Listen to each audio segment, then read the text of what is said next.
എന്താണ് കൂട്ടുകാരെ ലഹരി എന്നുള്ളത്? വല്ല സിരിഞ്ചിയും കുത്തിക്കയറ്റി അല്ലെങ്കിൽ മൂക്കിൽ വല്ലതും കയറ്റി കിട്ടുന്ന 2-3 മണിക്കൂർ ആസ്വദിക്കാൻ പറ്റിയിരിക്കുന്ന ഒരു സുഖമല്ല ലഹരി എന്നുള്ളത്. മറിച്ച് നമ്മളുടെ ലക്ഷ്യം സാധിപ്പിച്ച് എടുത്തുകൊണ്ട് മനസ്സറിഞ്ഞുകൊണ്ടുള്ളൊരു പുഞ്ചിരി സമൂഹത്തിന് സമ്മാനിക്കാൻ കഴിയുന്നുണ്ടെങ്കിൽ അതല്ലേ ലഹരി. അതെ, നമ്മൾ പ്രവർത്തിക്കണം, അടരാതെ പതരാതെ ചിതരാതെ. ഞാൻ ലക്ഷ്യം വെച്ച ഒരേ ഒരു കാര്യം അത് സാധിപ്പിക്കുന്നതുവരെ ഞാൻ പിന്മാറില്ല എന്ന ഉറച്ച തീരുമാനം. 2, നിരന്തരം നമ്മുടെ ലക്ഷ്യം എന്താണ് എന്ന ബോധത്തോടുകൂടി പ്രവർത്തിക്കലും അതിൻ്റെ പുരോഗതിക്ക് വേണ്ടി പ്രയത്നിക്കലുമാണ്.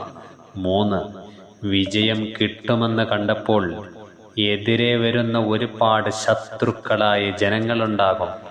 അവരോട് പുഞ്ചിരിയോടെ പെരുമാറാനുള്ള വിശാല സന്മനസ്സ് നമ്മളിലുണ്ടാവണം.